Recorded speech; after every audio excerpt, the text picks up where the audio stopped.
New at 10, court documents now providing new details in the arrest of this Wichita couple, now charged in connection with the death of their 4-month-old son.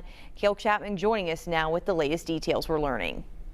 The new affidavit details abuse allegations against 30-year-old Christian Manning and 27-year-old Destiny Manning.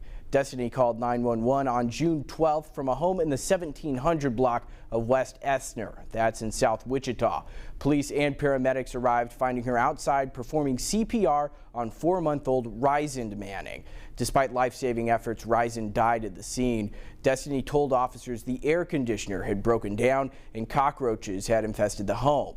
Officers removed 3 children, Ryzen's twin, a 22-month-old, and a 4-year-old. The children wore dirty clothes, some without underwear. Police took the children to the Child Advocacy Center, then to the hospital. Examiners found extensive bruising across the children's bodies. In interviews, the parents said they had bathed the children only a couple times a week. Investigators also uncovered multiple DCF complaints against the couple. One caller reported the smell of feces from the home and described it as littered with trash and cigarette butts. 9 days before Ryzen's death, a KU pediatrics doctor had also reported the couple to DCF.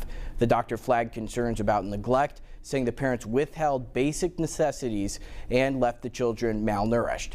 Christian and Destiny Manning are being charged with child endangerment, abuse, and first-degree murder. Both are being held on $2 million bonds and are due back in court on October 14th.